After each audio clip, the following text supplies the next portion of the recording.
She didn't scream. She didn't cry. When Damian Blackwood walked through the front door of their $12 million Manhattan estate with another woman on his arm, a woman visibly pregnant with his child, Victoria Sterling Blackwood did something no one in that room expected. She smiled, calm, controlled, like a woman who had been waiting for exactly this moment. She slid the diamond ring off her finger, set it on the marble entry table without a sound, and walked away. Damian thought he had finally broken her. He had no idea he had just lit the fuse on the most expensive mistake of his life. Like and comment your city below, say, let's see how far this story travels. Mình cảm. The night it all began, the temperature in Manhattan had dropped to 9 degrees, and the city smelled like exhaust, old snow, and something chemical and sharp that clung to the back of your throat if you stood too long near the street vents. Victoria Sterling Blackwood was standing in the kitchen of the estate on West 74th Street, not because she needed to be there, but because it was the only room in the house that felt honest. Marble everywhere else. Gold fixtures. Crown molding painted 3 times over by some restorer Damian had flown in from Florence, who spoke no English and billed by the hour. The kitchen at least had function. It had purpose. A copper pot on the stove. The smell of something real. She was 41 years old and she looked it, not in the way women in her world usually did, surgically smoothed, injected back towards some version of 30 that never actually existed, but in the way that meant she had lived. There were lines at the corners of her eyes, and she had stopped pretending to hate them 2 years ago. Her dark hair was pulled back. She wore a cream silk blouse and dark trousers, and no jewelry except the ring, which she had been wearing for 12 years, and which sometimes felt like a collar she had simply grown accustomed to. Her phone had been ringing since 4 in the afternoon. Marcus Webb, her estate manager, and one of the few people she still trusted without qualification, had left 3 messages. The third one said only, "He's on his way. He's not alone. Prepare yourself." Marcus never said prepare yourself.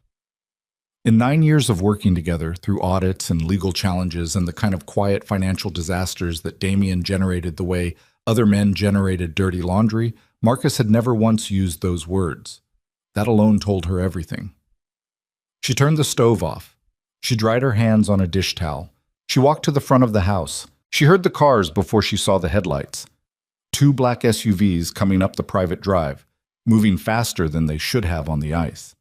Damian's security team was like that. Young men who had been given weapons and authority before they had any real sense. Men who drove too fast and talked too loud and mistook aggression for competence. She had told Damian this for years. He thought it was charming. The front door opened before she reached the foyer. Damian Blackwood came in first. He was 6'2", broad-shouldered, the kind of man who had been genuinely handsome in his 30s, and now at 47 was still striking in the way that powerful men often are, not because of what they look like, but because of what they project. He wore a black cashmere coat over a charcoal suit. His dark hair was going gray at the temples, and he had let it because he knew it worked for him. He had a glass of something in his hand that someone had handed him in the car, and he hadn't finished, and when he walked through the door, his eyes found Victoria immediately, and something moved behind them. Not guilt, not quite. Something calculating, something braced. Then Vanessa Collins walked in behind him. She was 32.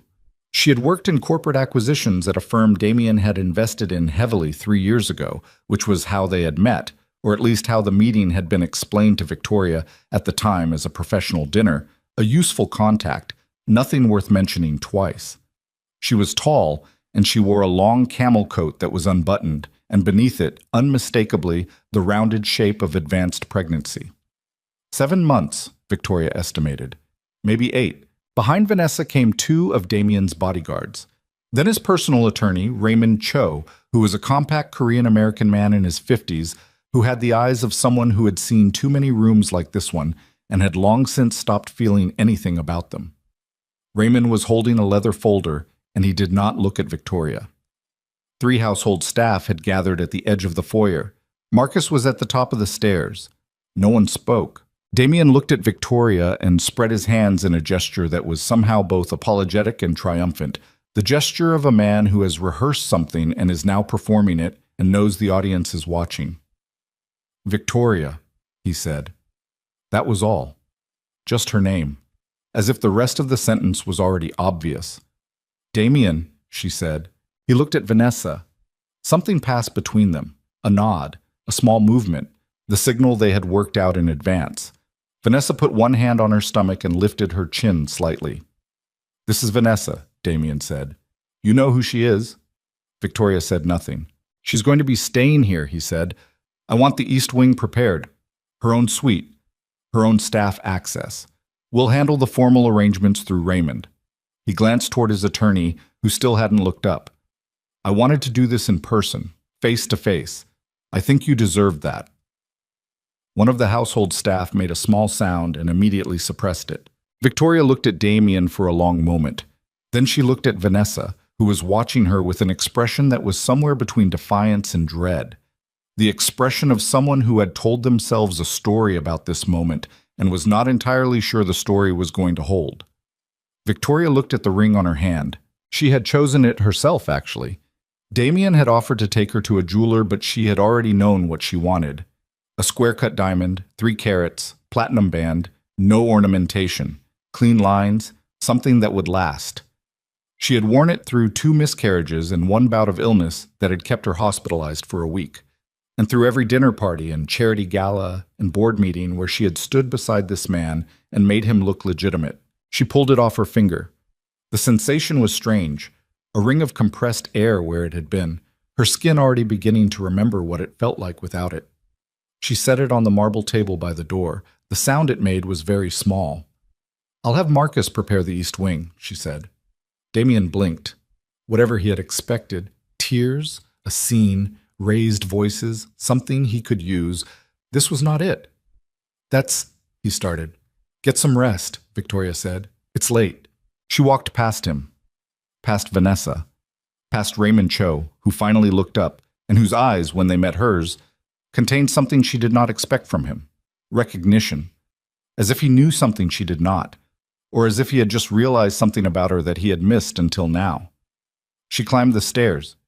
She went to her bedroom. She closed the door. She sat on the edge of the bed and she put both hands flat on her thighs and she breathed through her nose and she waited for whatever was going to come. Grief, maybe. Rage. The long-delayed arrival of something she had been holding at bay for a very long time. What came instead was clarity. Sharp and cold and almost chemical, the way the air had smelled outside. Her mind began to move. By 2 in the morning, she was at her desk. Victoria Sterling had not always been wealthy. That was the part of her story that Manhattan liked to forget, because Manhattan had a talent for absorbing people whole and then presenting them as if they had always existed in their current form, already polished, already powerful, already belonging. But she had grown up in Dayton, Ohio, in a house with 1 bathroom and a furnace that quit every February, the daughter of a civil engineer who worked long hours, and a mother who kept the books for 2 small businesses in town, and who had the kind of mathematical mind that could hold multiple complex systems in place simultaneously without losing a single thread. Her mother's name was Eleanor Sterling. Eleanor had died 6 years ago, and Victoria still felt her absence the way you feel a missing tooth. Not constantly, but whenever she pressed against that particular place. Victoria had inherited Eleanor's mind, the kind that didn't think in straight lines but in networks, in connections, in the relationship between things. She had gone to Ohio State on a partial academic scholarship and then to Columbia Law on a full one, and she had arrived in New York City at 24 with $1,100 in her checking account and a capacity for sustained attention that most people found slightly unnerving. She had met Damien at a fundraiser for a legal aid organization. He had been 35 then, already rich, already connected, already generating the kind of gravity that made rooms arrange themselves around him. He was funny in a sharp, slightly dangerous way. He was attentive in a manner she had not yet learned to recognize as performance. He had asked her questions and then actually listened to the answers, which was rarer than it should have been. She had fallen in love with a version of him that she now understood had been carefully constructed for her consumption. The marriage had been good for 3 years. Maybe 4, if she was being generous. After that it had been functional, then managed, then simply structured. 2 people maintaining an arrangement because the arrangement served purposes neither of them had fully articulated. Damien needed Victoria's name, her connections, her credibility. The Sterling family had been respected in Ohio, and she had built something of her own reputation in New York through her legal work and later through her directorship at two significant charitable foundations. She made Damien look like something other than what he was. What he was, she had understood by year 5, was a man who operated in several worlds simultaneously and was fully honest in none of them. The legitimate businesses were real, but they were also cover. The political connections were genuine, but they were transactional in ways that wouldn't survive scrutiny. There were partnerships with men whose money came from places that didn't hold up to examination. Not all of it, not even most of it, she had told herself for a while, but enough. Enough that she had made a decision. She had not left. That was the choice that she had struggled with the most in the years since, the one she examined from different angles in the small hours of nights like this one. She had not left because leaving meant losing access, and losing access meant losing the ability to do what she had started doing very quietly, very carefully, beginning in year 6 of the marriage, building the architecture of her own exit. It started small. A trust established in her name, seeded with her own inherited funds, structured in a way that was clean and legal and completely separate from anything Damien touched. Then a second trust, a holding company, a series of property transfers that her own attorneys had arranged with a discretion she had paid for at significant cost. She had spent 4 years documenting, not because she intended to destroy him, not initially, but because she had understood instinctively that the only protection she had was knowledge. Paper. Evidence of what was real versus what was performed. The mansion on West 74th Street was one of 4 properties she had moved into, her own trust name over the course of 3 years through a series of transactions that Damien's accountants had processed without fully understanding because they were Damien's accountants, not hers.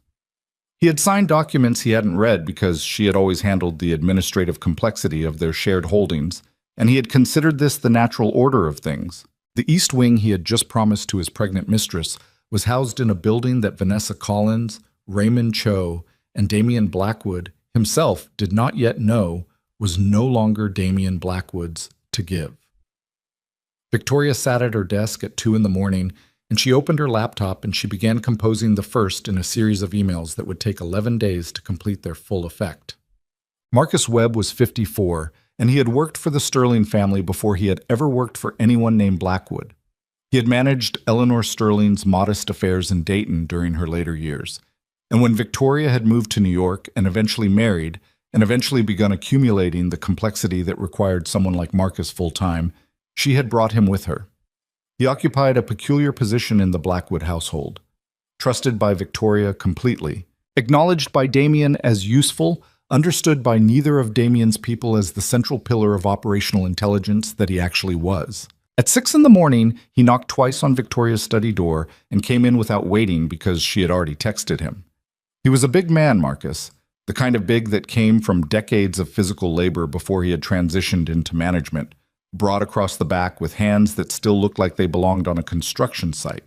He had gray eyes and a quiet manner, and he set 2 cups of coffee on the desk without ceremony. Raymond Cho left at 4, he said. I know.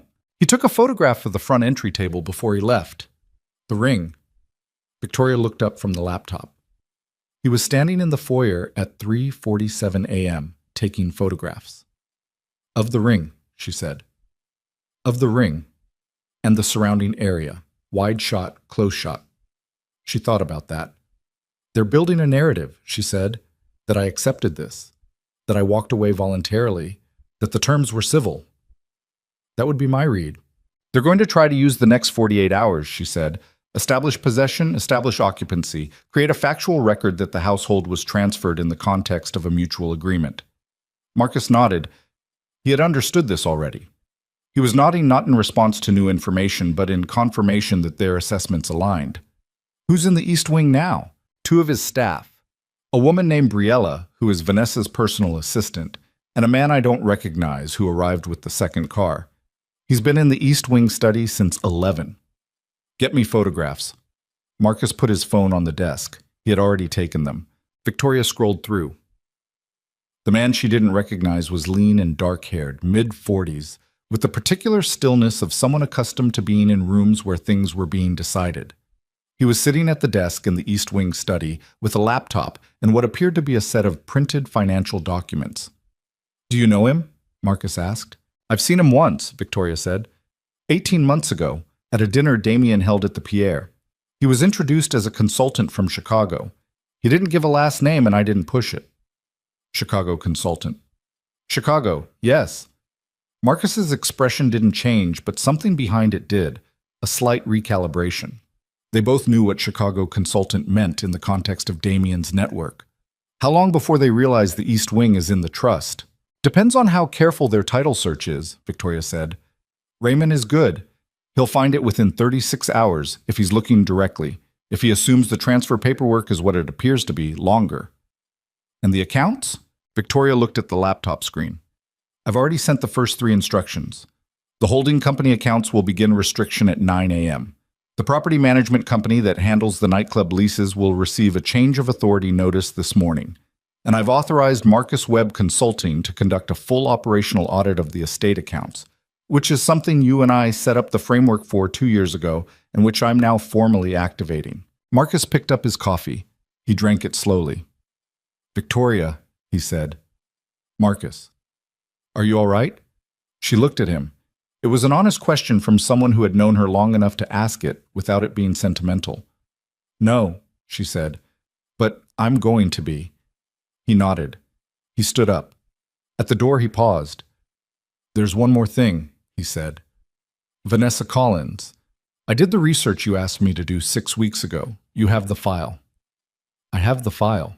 Then you know about the promotion. I know about all 3 promotions, Victoria said, and the performance reviews that supported them, and the signature on 2 of those reviews. Marcus looked at the floor for a moment. She may not have known the full picture, he said, about what he was setting up. I know, Victoria said. That's why she's in the file, but she's not the target. He left. Victoria turned back to the laptop. The coffee went cold.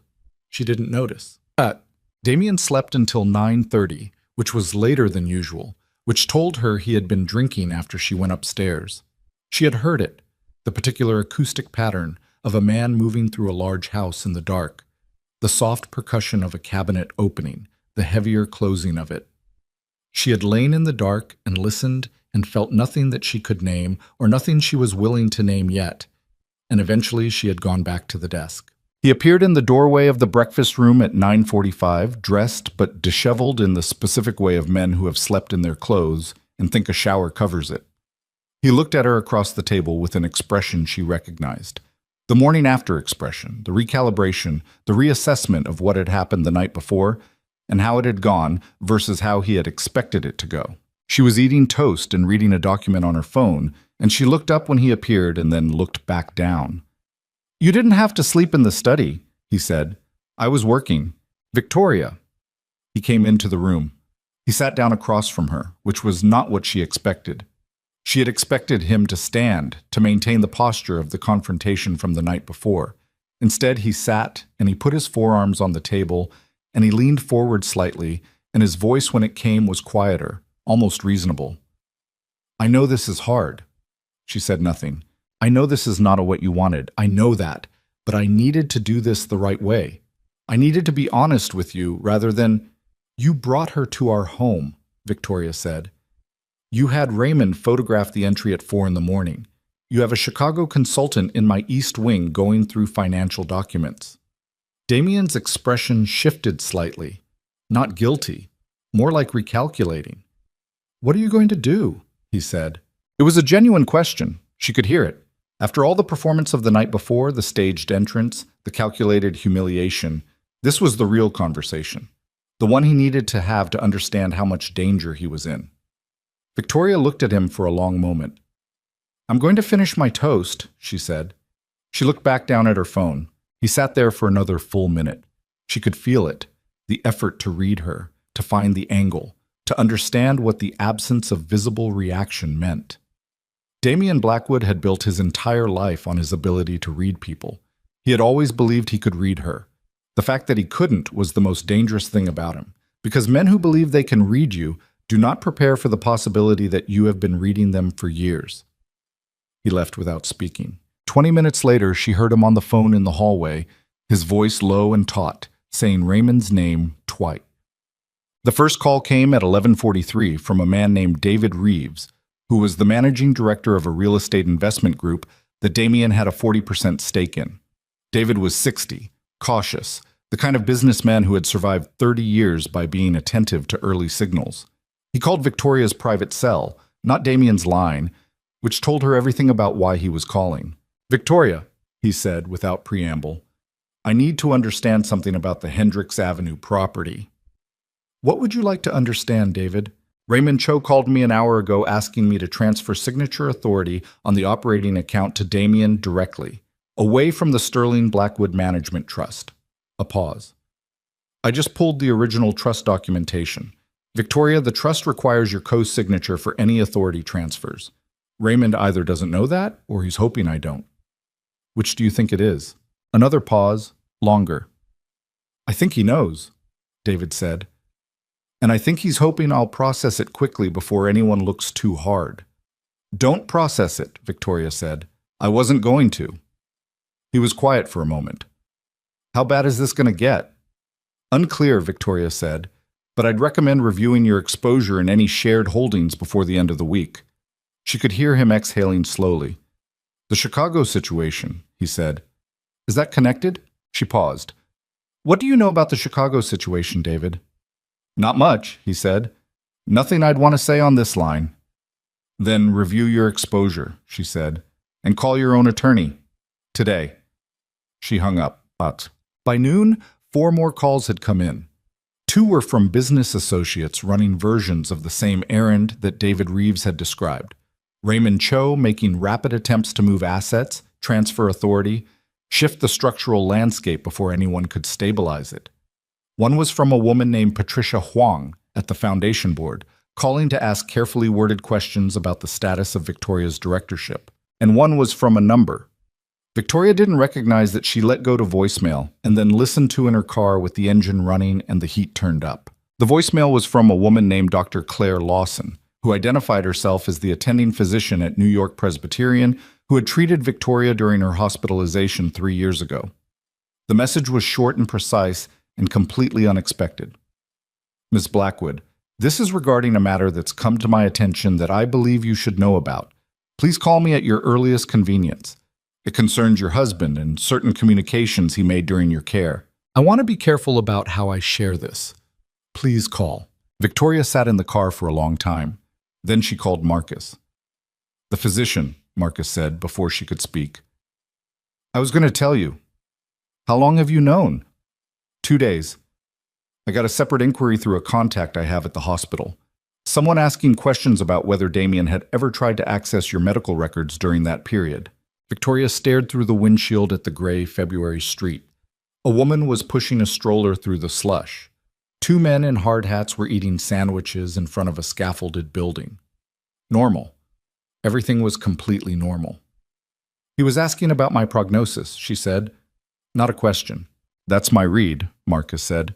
3 years ago, you had an uncertain diagnosis for about 6 weeks before they cleared it. During that 6 weeks, there's reason to believe he was making preparations. Preparations for what? For the contingency, Marcus said carefully, in which you did not recover. She let that sit in the air between them. The slush outside had started to refreeze in the falling temperature, the surface going dull and crystalline. "He was going to let me die," she said. "I don't know that," Marcus said. "I know he was asking about your prognosis privately in a way that went around you. What he intended. He was measuring the situation," she said. "He wanted to know what his position would be." Marcus said nothing. She called Dr. Lawson back. The conversation was 40 minutes long. When it ended, Victoria's hands were very steady, and her breathing was entirely controlled, and somewhere behind her sternum there was a sensation that she did not have a precise word for. Something like the final lock of a structure clicking into place. Something like the last piece of evidence you gather that transforms a theory into fact. She drove back to the estate. She had a meeting at 3 with 2 attorneys she had retained 18 months ago through a firm that had no connection to any of Damien's associates. She had never told Damien about these attorneys. He didn't know their names. She was 41 minutes early. The attorneys were sisters, which Victoria had not known when she hired them, and which she had found, when she discovered it, quietly reassuring.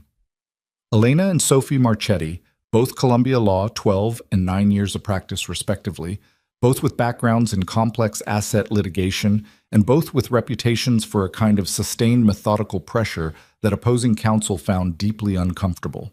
Elena was the older one, 46, dark-eyed and precise, with the manner of someone who prepared 3 times more thoroughly than she would ever need to be.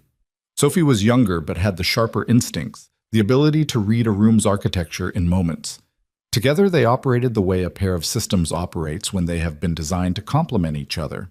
Victoria sat across from them in a conference room in a midtown building that had nothing on its exterior to indicate what happened inside, and she laid out the previous 17 hours in approximately 8 minutes, and then she put a USB drive on the table. "Everything from this point forward is on here," she said. 3 years of documentation, property transfers, trust structures, the holding company architecture, financial forensics on 6 of the partnerships, communications, and Dr. Lawson's testimony. Elena picked up the drive. She looked at it as if she were gauging its weight. "The East Wing occupancy," she said. "Trespassing," Sophie said, almost simultaneously. Victoria looked at them. "If the property is held in your trust, and he has introduced occupants without your consent," Sophie said, "the overnight occupancy constitutes trespass. We can have a notice delivered before 5 p.m. "Not yet," Victoria said. "I want them in the East Wing for now. I want Raymond Cho's consultant to keep reviewing those documents. Every minute he spends in that study is a minute spent in a building that belongs to me, on a case that assumes facts that are not accurate." Elena set the drive down. "You want them to commit?" she said. "I want them to build their strategy around a foundation that isn't there," Victoria said. "And then I want to remove the foundation." The sisters exchanged a look that was brief and calibrated. "When?" Elena said. Victoria thought about Damien's face that morning, the real question beneath the performance. "What are you going to do?" "Thursday," she said. She drove home in the dark. The temperature had dropped further and the streets were quiet in the specific way of cold nights in February, foot traffic thin to the few people who had somewhere necessary to be. She sat at a red light on Columbus and watched a man in a long coat walking a dog that was pulling hard against the leash, straining toward something in the shadows beyond the streetlight's reach. And she thought about 12 years. 12 years of dinners and events and the careful management of appearances. 12 years of standing in rooms where she didn't fully belong and making herself useful, and making herself necessary, and making herself quietly indispensable to the architecture of someone else's life. She had told herself for a long time that she was doing this for reasons that made sense, that she was protecting something, that the patients had a purpose. She had been right about the patients. She had perhaps been less right about the purpose. The light changed. She drove. At home, the East Wing was lit, and through the tall windows on the second floor she could see movement. A shadow passing across the light, steady and methodical. The consultant still working. He had been at it for 9 hours. She wondered what he had found so far, what picture of the Blackwood finances was assembling itself behind those windows, and whether it matched the picture she already carried in her head. It wouldn't. That was the thing. His picture would be missing the pieces she held, and the pieces she held were the ones that changed what everything else meant. She parked. She went inside. Marcus met her in the entry. "Raymond Cho called twice," he said. "He wants to meet with you privately. He says it's urgent." "Tell him Friday," Victoria said. "He said it couldn't wait until Friday." "Tell him Friday," she said again. "And tell him to bring his own attorney." Marcus wrote it down.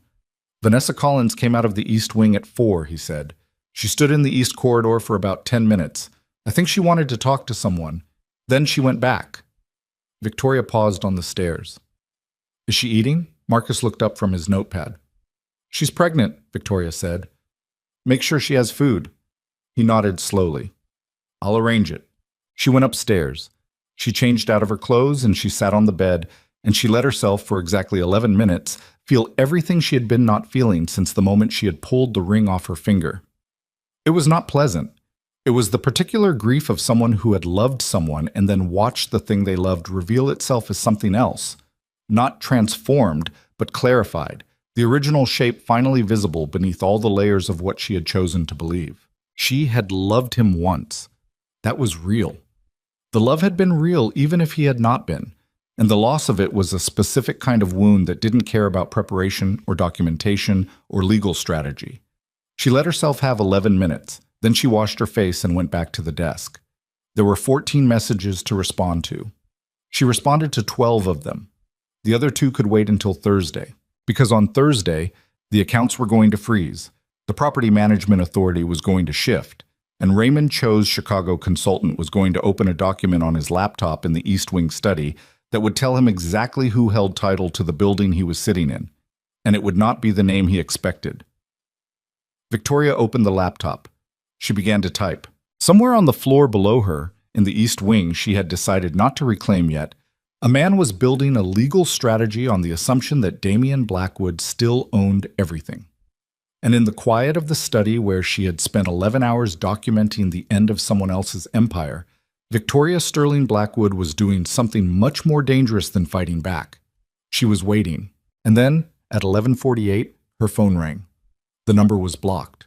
She almost didn't answer. But something, the instinct that had been sharpening itself for 3 years, the particular alertness of someone who has finally decided to stop protecting themselves from what they already know, made her pick up. The voice on the other end was male, careful, and entirely unfamiliar. "Ms. Sterling," it said. Not Blackwood. Sterling. "My name is Agent Frank Caruso. I'm with the Federal Bureau of Investigation. We've been watching your husband's organization for 26 months. A brief pause. "We'd like to talk to you about what you know and about what you have." Victoria sat very still. "I know quite a lot," she said. "We believe you," he said. "We also believe your husband knows we've been watching him, and we have reason to think that in the next 48 hours, he's going to move to neutralize any witnesses who—" "Witnesses," she said. "Witnesses," Agent Caruso confirmed. "That includes you, Ms. Sterling, and potentially Dr. Lawson." Victoria looked at the laptop screen, at the documents open on it, at 12 years of work laid out in careful digital order, every transaction, every communication, every piece of the architecture she had built while living inside the things she was documenting. "When do you want to meet?" she said. "Tonight," he said. "Now, if possible." She stood up. She walked to the window. Below her, the East Wing was still lit, the shadows still moving. "Give me an address," she said. She wrote it on the back of an envelope. She looked at it for 3 seconds. She put on her coat. "Bon?" The address Agent Caruso had given her was a parking garage on West 46th Street, the kind of place that existed in Midtown Manhattan as pure utility, concrete and exhaust, and the particular silence of a space designed for machines rather than people. 4th level, Bay D. She had driven herself, which Marcus had argued against in 3 different ways in the 2 minutes between her telling him she was leaving and her walking out the door. "Let me come with you." "No." "Then let me send someone." "No." "Victoria, if I'm not back by 2 a.m., call Elena Marchetti," she said. "You have the number. Tell her to open the package I left in the safe." Marcus had looked at her the way he sometimes did, not with fear exactly, but with the particular expression of someone watching another person walk toward something they cannot be pulled back from. She drove. The garage was half empty at this hour, the upper levels essentially abandoned, the fluorescent lighting doing what fluorescent lighting always does in parking garages at midnight, creating the illusion of visibility while leaving everything that mattered in shadow. She parked where he had told her to park, and she sat in the car with the engine idling for 90 seconds, watching the rearview mirror, watching the concrete pillars, watching the nothing that might be something. Then a man appeared from behind a support column 10 feet away, late 40s, medium height, wearing a coat that was too thin for the weather in a way that suggested he had come from somewhere warm in a hurry. He held up a badge as he walked toward her car. She rolled down the window. "Ms. Sterling." Frank Caruso had a face that had done a lot of things and remembered most of them. Square jaw, deep-set eyes, the permanent slight tension of someone who had spent decades operating in the space between what people showed and what they were. "Thank you for coming." What is it you want me to know? She said before he could continue. He looked at her for a beat. Then, can we get out of the car? No. He accepted this without comment. He pulled his coat tighter and crouched slightly so he was at eye level with the window. Your husband has been under a federal financial crimes investigation since 2022, he said. Wire fraud, money laundering, and conspiracy charges connected to a network of holding companies that have been funneling money for 3 separate criminal organizations. One of them is based in Chicago. Victoria said nothing. We have him on wire, Caruso said. We have him in rooms. We have documentation of financial flows that would be enough to indict on its own. But, he paused, there is a problem. There's always a problem, she said. The problem is a man named Vincent Rael. Something shifted in the back of her mind. The name was familiar in the way that names sometimes are. Not from direct encounter, but from peripheral awareness, the name spoken once in a context that hadn't seemed significant until now. The Chicago consultant, she said. Caruso's eyes sharpened. You know him. I know he was introduced to me once under a different name, and that he arrived at my house last night with my husband and has been in my East Wing study for the past 12 hours. Caruso stood up straight. The temperature of the conversation changed. Vincent Rael is the financial architect of the Chicago operation, he said, and his voice had shifted to something flatter, something more careful. He is not a consultant. He has been moving money through a series of shell companies for 8 years, and 3 of those shell companies have a documented financial relationship with your husband's holdings. He paused again, and in the pause she could hear him making a decision. Ms. Sterling, the reason I called you tonight, the reason this couldn't wait, is that we picked up communication this afternoon suggesting that Rael came to New York not just to review your husband's finances. He came because someone told him that you might be a liability. Victoria looked at the concrete wall in front of the car. A liability, she said. You have documentation, Caruso said. 12 years of it, from what we understand. Your husband knows you have it. We believe he's known for at least 6 months and has been deciding how to handle it. He was watching her with the focused attention of someone who had delivered bad news to many people and was assessing in real time how this particular person was processing it. Last night, bringing her to the house, the public display, the photographers Raymond Cho brought with him, that wasn't just about humiliation.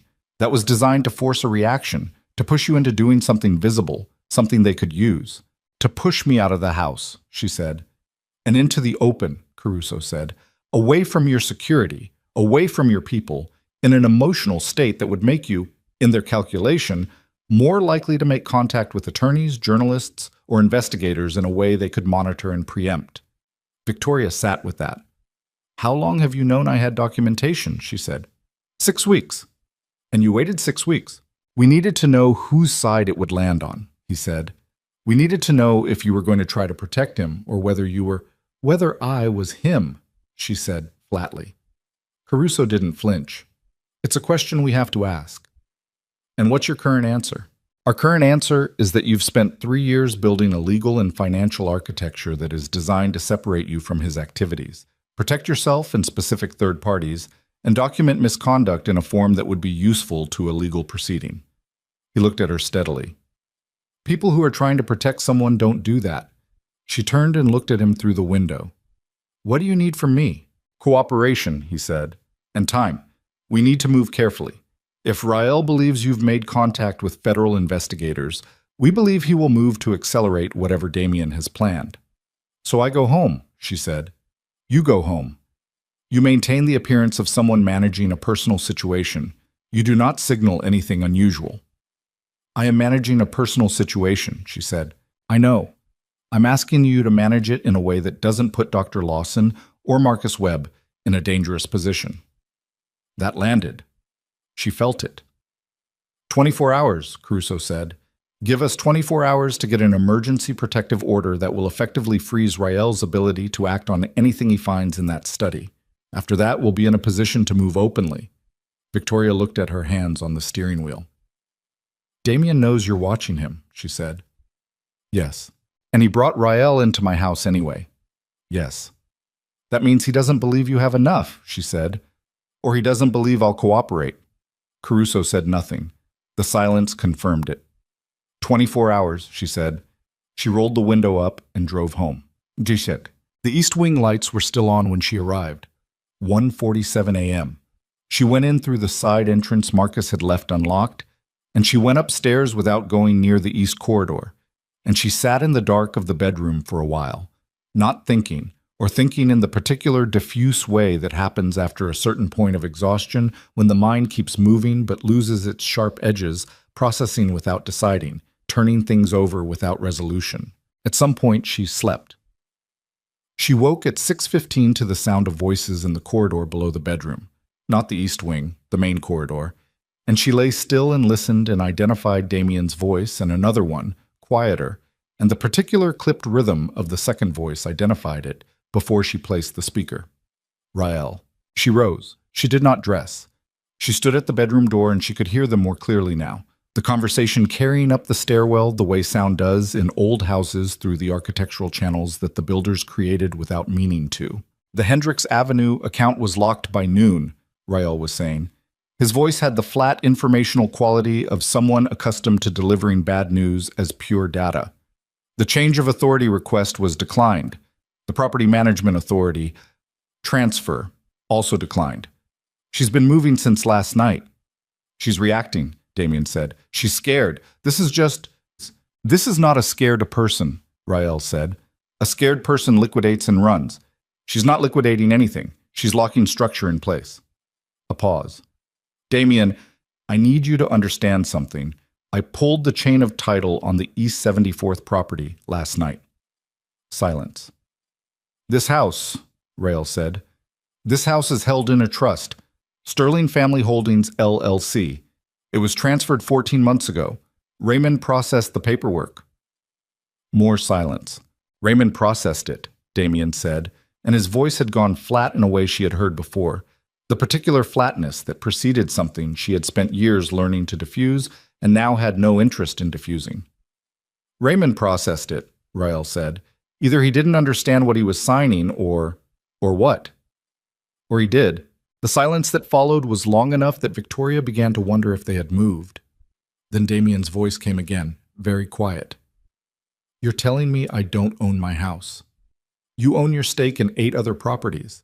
The Fifth Avenue unit, 3 commercial properties in Brooklyn. I'm telling you this house, Damien said. This specific house. No, Rael said. Your wife owns this house. She heard Damien sit down, the specific sound of someone dropping into a chair with their full weight when their body makes the decision before their mind does. She heard him breathe. Then she heard a sound she could not immediately identify, a low scraping, and then glass, and she understood that he had swept something off a surface. Get Raymond on the phone, he said. It's 6:20 in the morning. Get him on the phone. She went to the bathroom. She turned on the shower. She stood under the water for a long time. Whoa. Raymond Cho arrived at the house at 8 a.m. with the expression of a man who had driven across the city in the dark, preparing for a conversation he could not fully prepare for. Victoria was in the breakfast room. She heard him in the entry, heard him ask for Damien, heard Marcus's careful, neutral tone directing him to the east wing. She drank her coffee. At 8:40, Raymond appeared in the breakfast room doorway.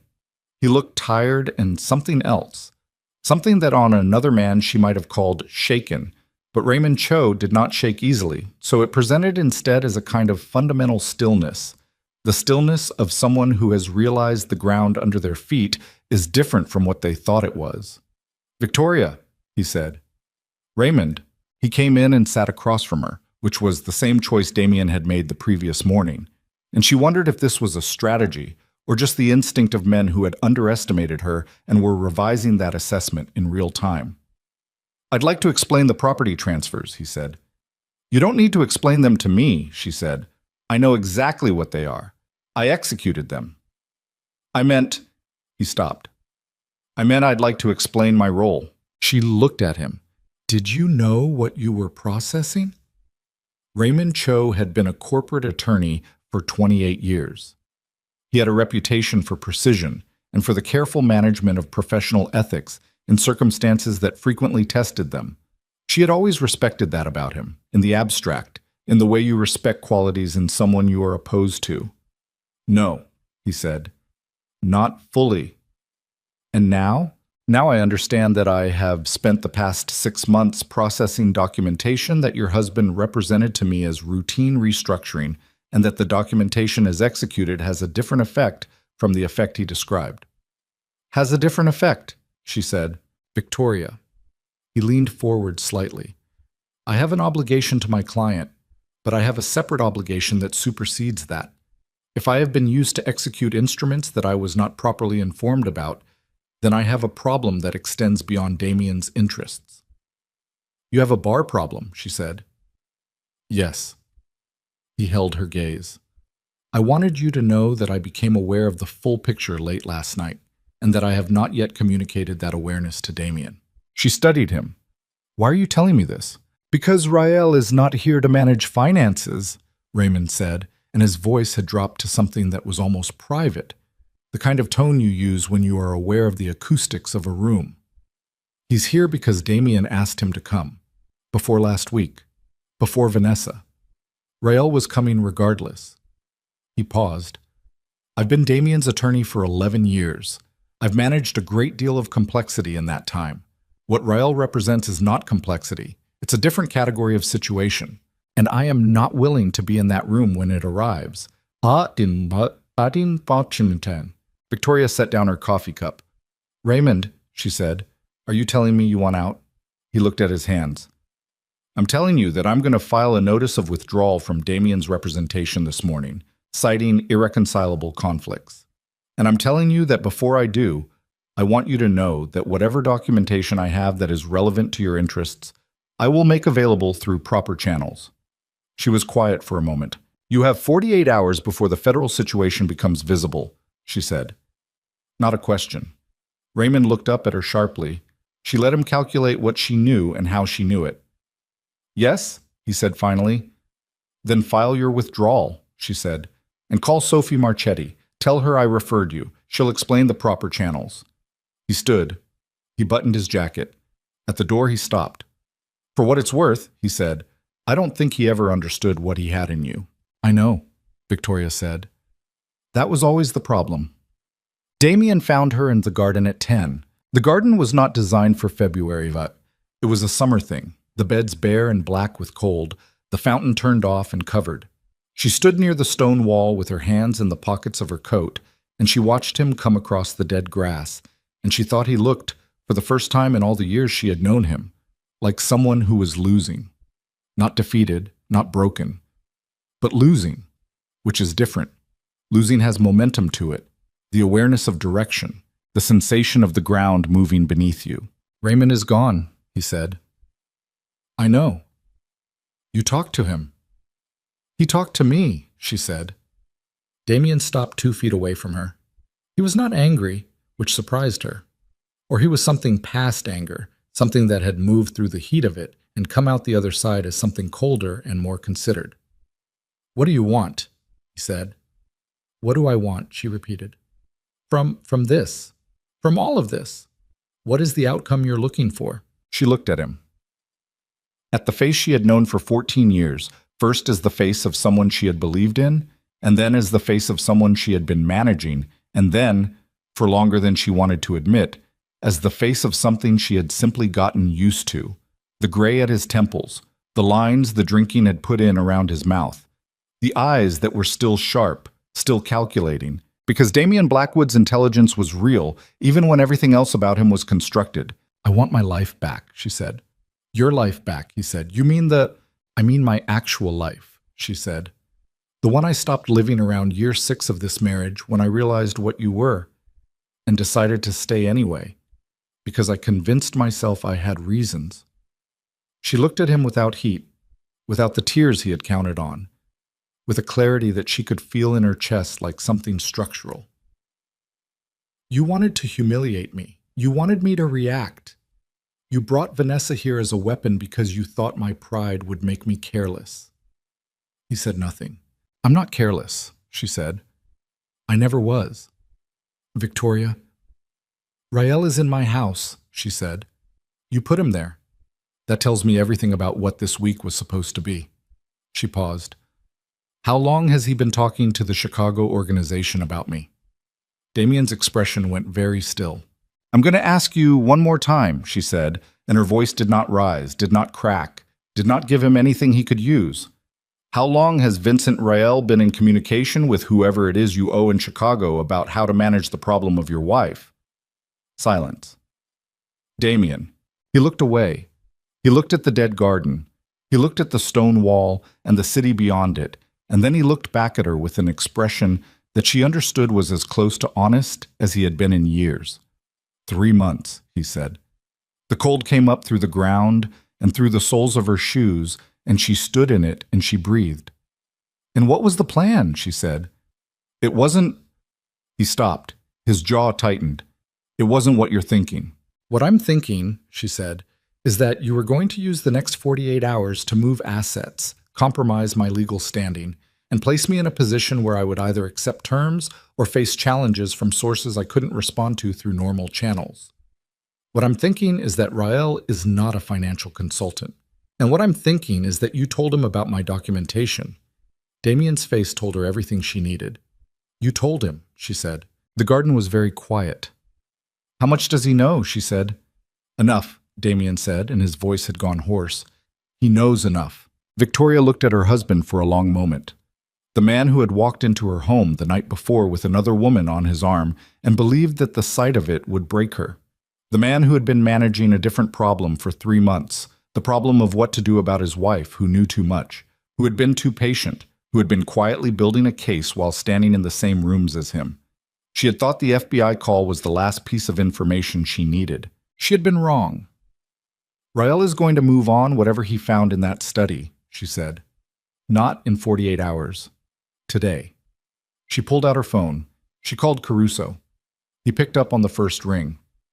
He knows about the documentation, she said, and the timeline just changed. A pause on the other end, then, how sure are you? She looked at Damien, who was standing in the frozen garden watching her make the call that would end everything. Completely, she said. Behind her, inside the house, she heard the east wing door open. She heard footsteps on the stone floor of the corridor. She heard Rael's flat, precise voice say one sentence to someone she couldn't see, and she heard in that sentence the name of the law firm where Elena and Sophie Marchetti worked. He had found it. He knew who her attorneys were. Caruso, she said, and her voice stayed level, stayed controlled, stayed exactly what it needed to be even as everything accelerated around her. We need to move now, not tomorrow, right now. And across the dead garden, Damien Blackwood looked at his wife and understood, for the first time and entirely too late, that the woman standing in front of him had never been waiting for this moment. She had been ready for it. Caruso said 4 words before she could say anything else. Get out of there. Not a suggestion, not a procedural recommendation. The voice of someone who had just received information on a parallel channel that changed the geometry of the situation in a way he hadn't shared yet and wasn't going to explain on an open line. Now? She said. Right now. Don't take anything. Don't go back upstairs. Walk out the door you're closest to and get to your car. She looked at Damien. He was watching her with the expression of a man who understood that something had just shifted but couldn't yet identify what. The expression of someone listening to one side of a conversation and running calculations on insufficient data. She hung up. Victoria, Damien started. Don't, she said.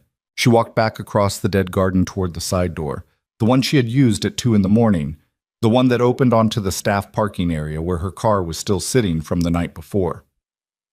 She did not run. Running was information. She walked at the pace of a woman who had somewhere to be, not the pace of a woman who had just been told to leave her own house immediately. And when she pushed through the side door and the cold air hit her, she kept walking, keys already in her hand, the muscle memory of 1,000 departures from 1,000 rooms where she had needed to leave without showing what leaving cost her. She got in the car. She started it. She pulled out of the parking area and onto the street, and she drove 2 blocks east and then pulled over and called Caruso back. What happened? She said. Rael made a call 40 minutes ago, Caruso said. We were monitoring. He called a man named Gregor Sabo in Chicago. Sabo is the operational head of the organization Damien has been connected to. The call lasted 6 minutes. And? Rael told him about the Marchetti firm. He told him you had been building documentation for 3 years. He told him, a pause that was brief but loaded. He told him that you had been in contact with federal investigators.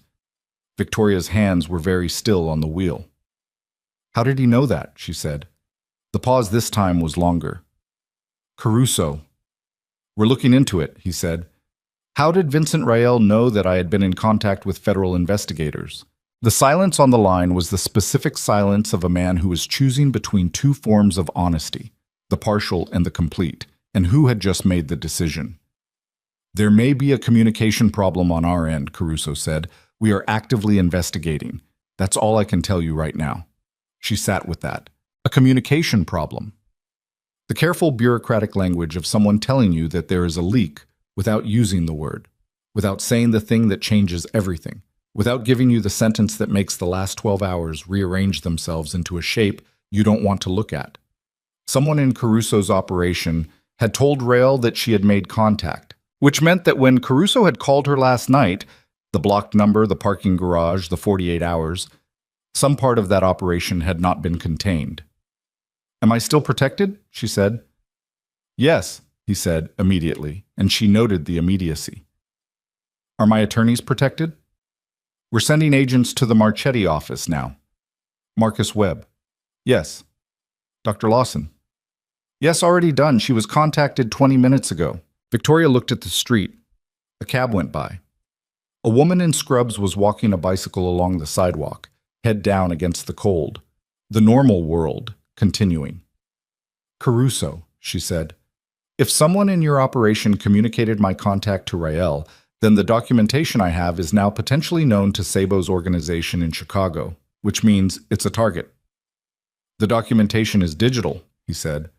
As long as it's not only digital, she said. Another pause. Tell me, he said. There's a physical archive, she said. Notarized documents, original signed instruments, Dr. Lawson's written testimony, 3 years of paper records. They're in a location that is not the house, not my attorney's office, and not any address connected to my name. She paused.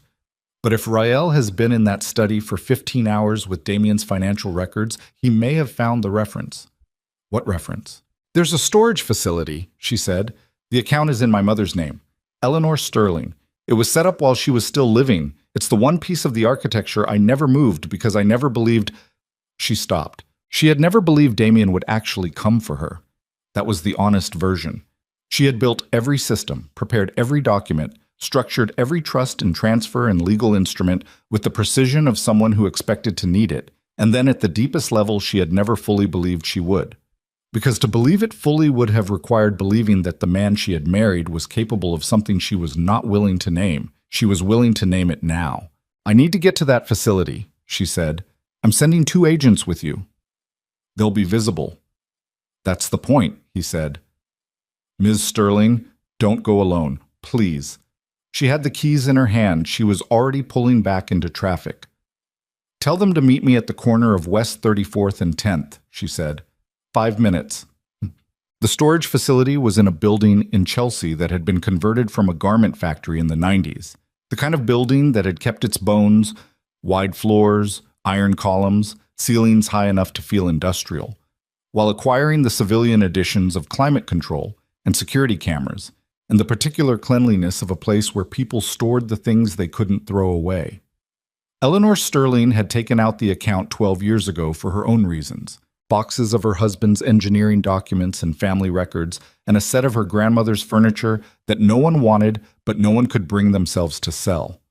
When Eleanor died, the account had passed to Victoria through the estate, and Victoria had quietly begun using it for a different purpose. The 2 agents Caruso had sent were a man and a woman, both young, both with the particular quality of people who had been trained to be less visible than they were, and who had not entirely mastered it. They met her at the corner as agreed, and they rode up in the freight elevator in silence, the woman agent watching the floor numbers, the man watching the door. The unit was on the 4th floor. Victoria had the combination memorized. She had never written it down. She opened the heavy door and reached for the light and stopped. The metal shelving unit that stood against the left wall. 4 shelves, precisely organized. The kind of organization that is a personality trait rather than a system, had been disturbed, not ransacked, not destroyed, disturbed in the careful way that someone who knew what they were looking for would disturb a space.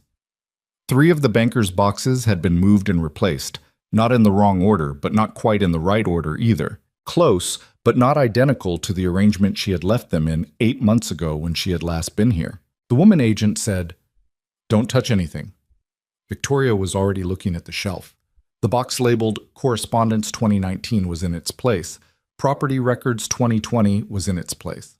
The box she was looking for, unmarked, brown, sitting on the bottom shelf at the far right, was gone. Not gone. Wrong. It was on the second shelf, not the bottom, and it was facing the wrong direction. The small adhesive label she had placed on the back of the box now facing outward. She crossed the unit in 4 steps and pulled the box off the shelf and opened it. The Lawson file was there. The property trust documentation was there. The chain of title records were there. The communication archive was not. She stood holding the open box, and she understood what she was looking at, and she understood what it meant. And the understanding moved through her, not like shock, but like cold water. The kind of cold that is beyond sharp and becomes something else, something that affects the quality of thought rather than replacing it. Someone had been here before her. Someone had been here, had known what to look for, had taken specifically the communication archive, 4 years of intercepted and documented communications between Damien and his partners, communications she had obtained through methods she had never fully explained to anyone, the most legally complex and most operationally dangerous piece of the entire documentation, and had left everything else, not to clean the space, to send a message. They knew what the archive contained. They knew it was the most dangerous piece. They had taken it and left the rest to tell her that they had been here, that they knew, that the advantage she had believed she held was no longer entirely hers. "Call Caruso," the mail agent said, already reaching for his phone. "I know," she said. Met. Caruso arrived 40 minutes later with 2 more agents and a forensics technician who spent 20 minutes in the unit doing things with ultraviolet light and small brushes that Victoria watched from the corridor with the sensation of someone observing a scene in which they are simultaneously the central figure and completely irrelevant. Caruso came out to the corridor. He had the expression of a man who was managing several layers of a bad situation simultaneously and was choosing the order in which to address them. "It was recent," he said, "within the last 8 hours. Before I left the house," she said. "Before you called me, yes." He looked at the unit door. Which means someone knew about this location before last night," she said. "This wasn't a response to what Rael found in the study. This was already in motion." He nodded, not confirming exactly. Processing. "The leak," she said. "On your end. How long?" "I don't know." Caruso. "I genuinely don't know," he said, and she believed him because his frustration was too specific and too unmanaged to be performed. "We are looking at internal communications from the last 72 hours. We have a short list. That's all I can tell you." "If your investigation has been compromised," she said, "then Sabo's organization has potentially had access to your operational timeline, which means they know your evidence. They know your witness list." She paused. "They know your case." He looked at her. "That's a worst case."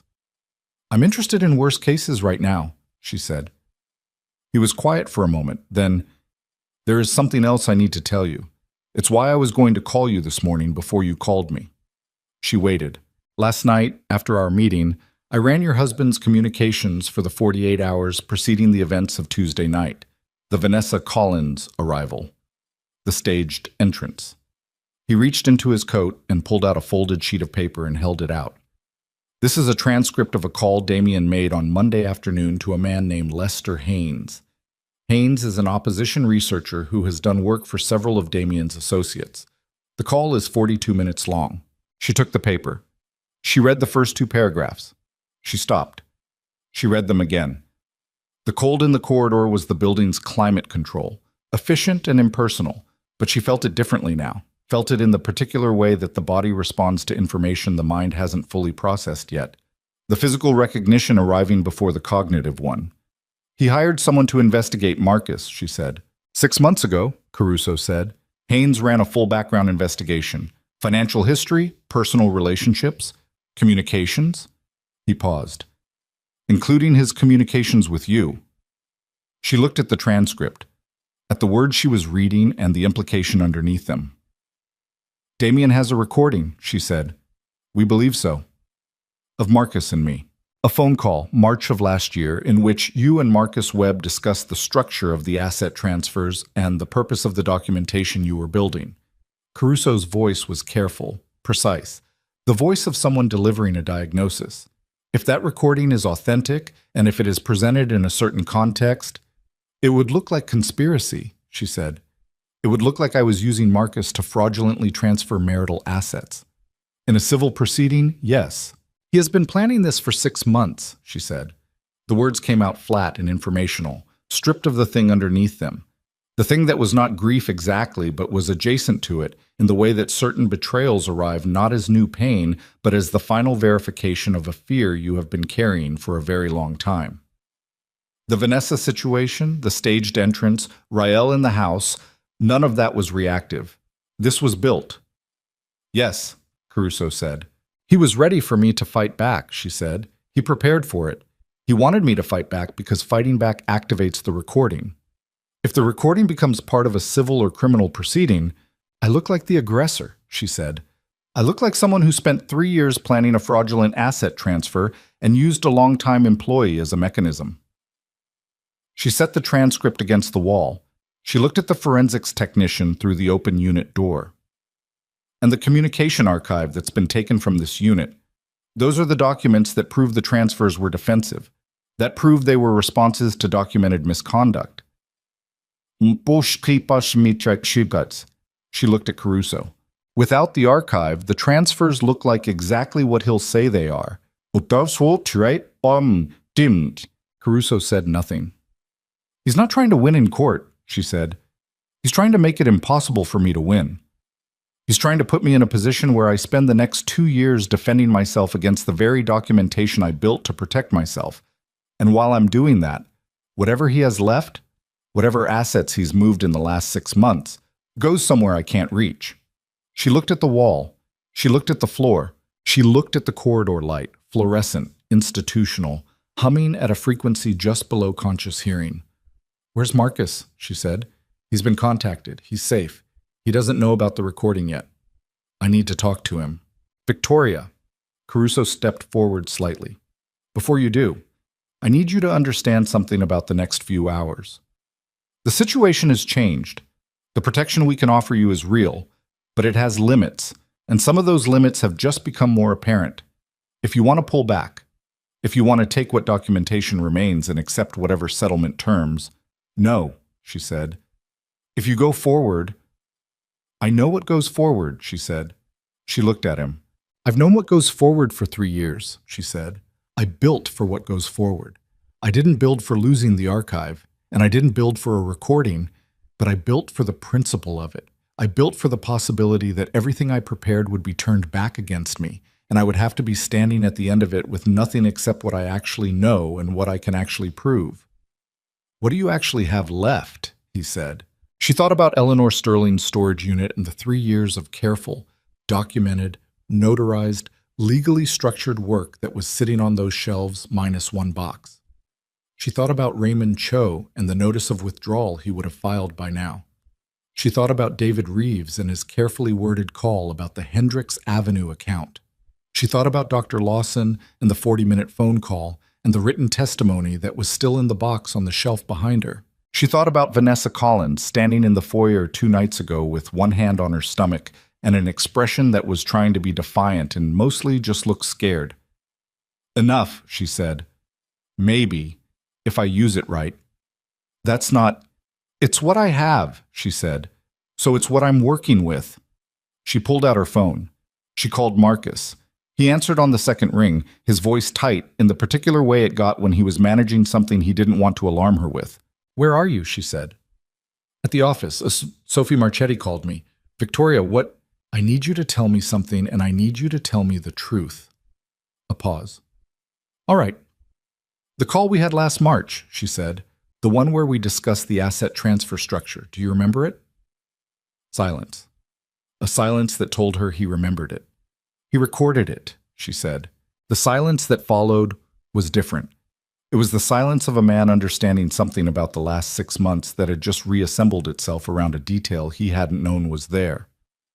Marcus, she said. I remember the call, he said. His voice was careful, controlled. Marcus Webb had spent his adult life in rooms where things were being decided, and he had learned long ago to manage what his voice did in those rooms. I remember exactly what we said. How bad is it? He was quiet for a moment. Out of context, he said. Without the documentation that explains why those transfers were made, without the archive, it's bad. I know, she said. Victoria, he said. And now his voice had something in it that she had not heard from Marcus Webb in 9 years of working together. Something that was not quite fear, but was whatever the competent, experienced version of fear sounds like. He's going to use it to come after me, not just as a witness, as a co-conspirator. She closed her eyes. There it was. The actual shape of it, Damien's plan, complete and visible now that the last piece had been placed. Not just a legal strategy to complicate her position. A weapon designed to destroy the person who knew the most, who could testify most clearly, who was simultaneously her greatest operational asset and her most significant vulnerability. Marcus Webb had spent 9 years helping her build everything she had built. And Damien was going to use that to put Marcus in a room with a federal conspiracy charge and watch everything unravel. Listen to me, she said. Don't talk to anyone. Don't. There's a man outside the office building, Marcus said. He's been there for 40 minutes. I don't recognize him. She opened her eyes. Caruso, she said, turning. I need a protection detail at the Marchetti office building. Now. Caruso was already on his radio. Marcus, she said. Stay on the phone with me. Don't go to the window. Don't go near the door. I'm not going anywhere, he said. She started moving toward the elevator. The 2 agents fell in behind her. She pressed the button and watched the numbers change, and she thought about what she had and what she had lost and what she needed to do in the next 4 hours to save the thing she had spent 3 years building from the inside of someone else's empire. She thought about Vanessa Collins, who had come out of the East Wing at 4 in the afternoon the day before, and stood in the corridor for 10 minutes like someone who wanted to say something to someone and couldn't find the right door. She thought about what Vanessa knew, what Vanessa had been told and what Vanessa had seen, and what Vanessa Collins, who had been promoted 3 times with Damien's assistance and who had believed she was building a future and who was 8 months pregnant and standing in a house that wasn't anyone's she thought it was, might be The elevator took 11 seconds to reach the ground floor, and Victoria spent every one of them thinking about Vanessa Collins. Not with anger. She had moved past anger the way you move past a landmark on a highway. It had been real. It had been there. And now it was behind her, and what mattered was what was ahead. She was thinking about Vanessa with the specific, focused attention of a woman who had just lost her most critical piece of documentation and needed to find something that could replace it. And the only thing she could think of that might come close was a person who had been in rooms with Damien, a person who had been told things, promised things, shown things, a person who was 8 months pregnant and standing in a house that was not what she had been told it was, involved with a man who had been doing to her, in a different register and for different purposes, exactly what he had been doing to Victoria for 12 years. Vanessa Collins had not known the full picture. Victoria believed that. She had believed it since Marcus had put the file on her desk 6 weeks ago, and she had read it in full and understood that the promotions, the benefits, the professional trajectory that had seemed so meteoric were not the products of ambition, but of orchestration. Damien had been building Vanessa into a position, using his network, using his money, using the same infrastructure he used for everything. And Vanessa had believed she was getting there herself. What Damien needed Vanessa for was never what he had told her. Victoria walked out of the building into the cold and she said to the male agent, whose name she had learned was Decker, I need to go back to the house. Decker looked at the female agent, whose name was Reyes, and something passed between them that was fast and professional and ended with Reyes on the phone. Caruso needs to authorize that, Decker said. Caruso will authorize it, Victoria said. Call him. He called him. She stood on the Chelsea sidewalk in the February cold, and she watched the street and she thought about the shape of what she still had. The property trust documentation was intact. The chain of title records were intact. Dr. Lawson's testimony was intact. Raymond Cho was now a withdrawn attorney who had communicated his willingness to make relevant documentation available through proper channels. David Reeves had declined to process Damien's authority transfer and had called his own attorney. The Marchetti firm had Damien's asset structure mapped in sufficient detail to construct a civil case. What she had lost was the communications archive. 4 years of intercepted internal communications that would have been the cleanest, most direct evidence of criminal conspiracy. What Damien had was a recording that, out of context, made her look like the architect of a fraudulent asset transfer. What neither of them had yet was Vanessa. Decker put the phone back in his pocket. Caruso says yes, but we're with you. Understood, she said. The house looked different in the flat gray February light of mid-morning than it did at night. More like itself somehow. Less theatrical. Just a large building on a Manhattan street that happened to cost $12 million and happened to contain 4 people who were now in various stages of understanding that they were standing on ground that was dissolving under them. Victoria walked in through the front door. Her front door. She walked without hesitating, without looking at the entry table where the ring still sat because no one had moved it, and she went directly to the East Wing corridor and knocked twice on the door of the guest suite. Silence. Then movement. Then Vanessa Collins opened the door. She looked like she hadn't slept.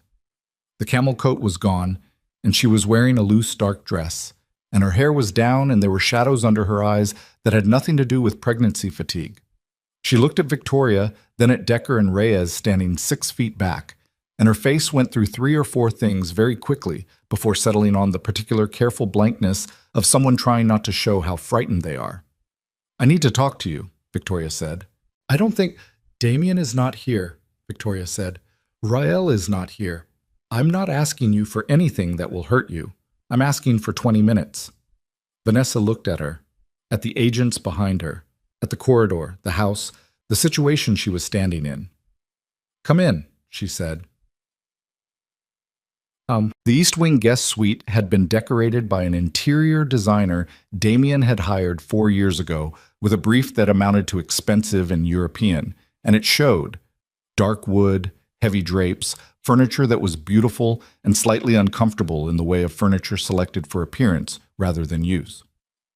Vanessa sat in the armchair nearest the window. Victoria sat across from her. Decker and Reyes stayed in the corridor. How much did he tell you? Victoria said. Not hostile. Direct. Vanessa looked at her hands. About you? About what he was planning.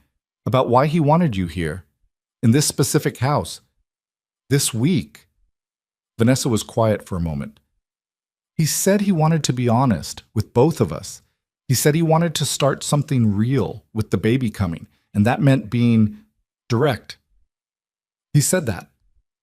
He said you had grown apart. Vanessa looked up. Her eyes were dark and steady and very tired. He said it was mutual. And you believed him. She stopped. She looked at the window. Outside, a pigeon was sitting on the ledge with the particular stillness of pigeons in cold weather, completely indifferent to everything happening inside the glass. I believed some of it, she said. I had reasons to believe some of it. Your promotions, Victoria said. Vanessa's expression shifted. Something behind it went very still. I know about the reviews, Victoria said.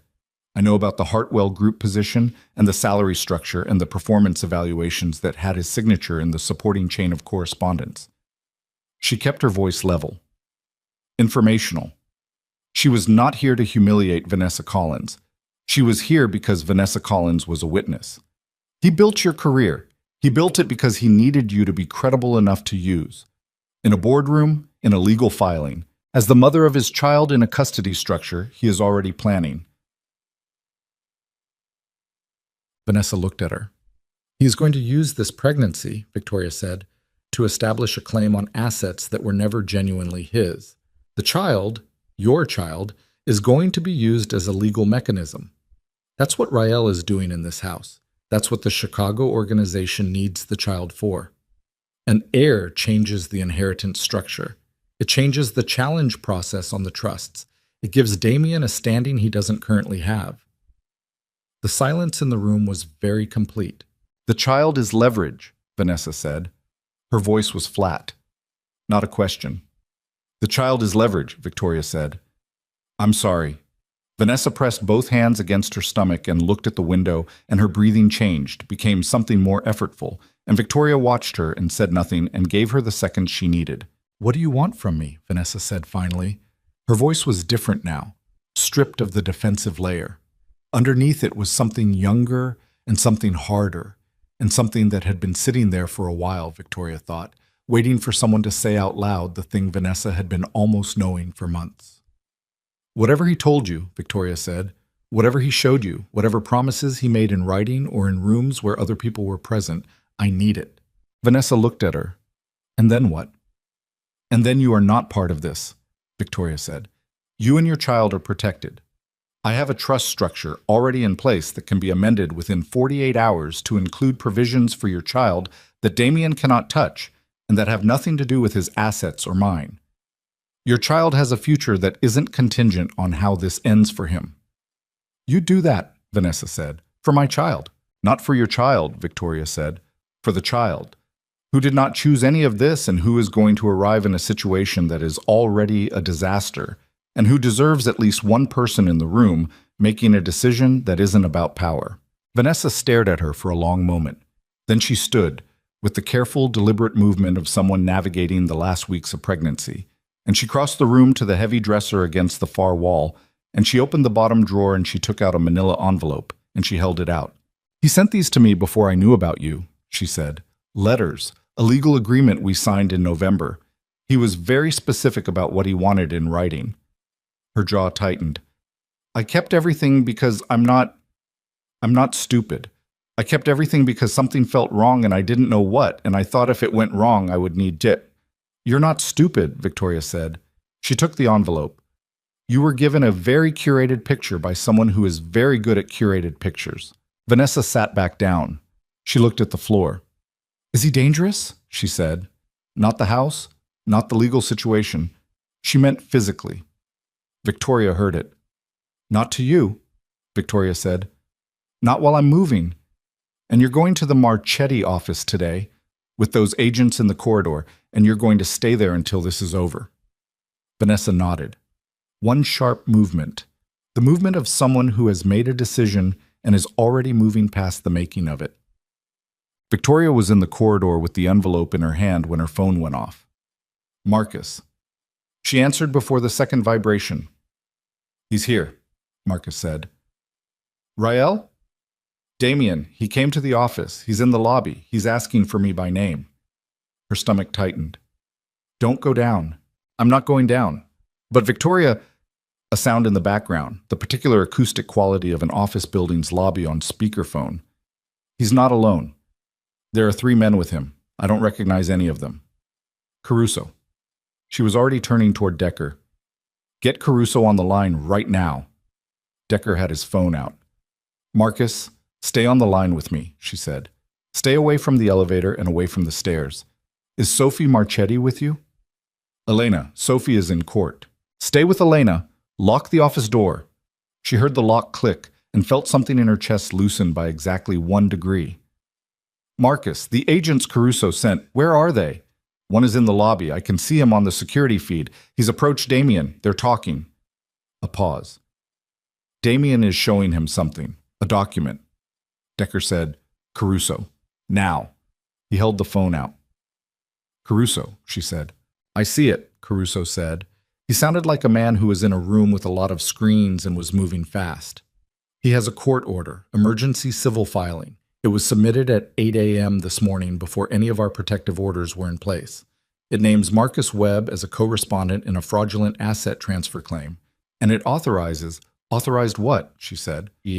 Document seizure," Caruso said. "Any documents in Marcus Webb's possession related to the Sterling Blackwood estate holdings." She understood the entire architecture of it in the space of one breath. Damien had filed at 8 in the morning, before the FBI's protective orders, before Raymond's withdrawal was processed, before any of the protective legal structure she had been building with the Marchetti firm had been filed and stamped and made real.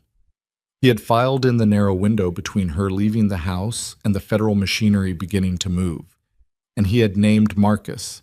And the court order gave him the right to walk into that building and take everything Marcus had. "Can you stop it?" she said. "Potentially. But I need 20 minutes to get the counter order in front of a judge, and I need—" "He's moving now," Marcus said. "He's coming toward the elevator." 20 minutes, she said to Caruso. "I need 20. You have 10, she said. She hung up on Caruso. "Decker, can your agent in that lobby physically delay Damian Blackwood from entering that elevator for 10 minutes without exceeding his authority?" Decker's eyes moved. "I can tell him to try." "Tell him to try." Decker was on the radio. She stood in the corridor of her east wing with Vanessa Collins's envelope in her hand, and she thought with the clarity of someone who has been awake for 30 hours and has burned through every reserve except the one that doesn't have a name, the one that is past adrenaline and past fear, and is simply the bedrock of a person, the thing underneath everything else. Then she started walking toward the front door. "Where are you going?" Decker said. "To the Marchetti office." "Victoria."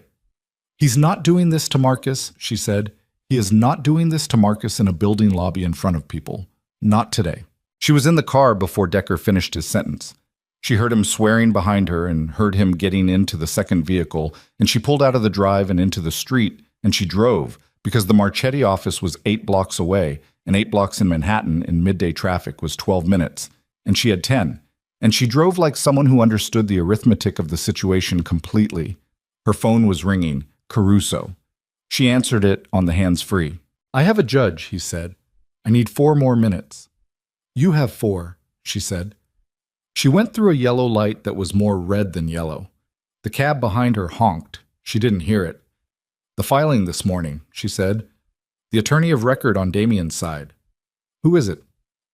"I don't have that in front of me." "Caruso." Her voice was very flat. "Raymond Cho withdrew this morning. Damian has been without his primary attorney since approximately 8:15 a.m.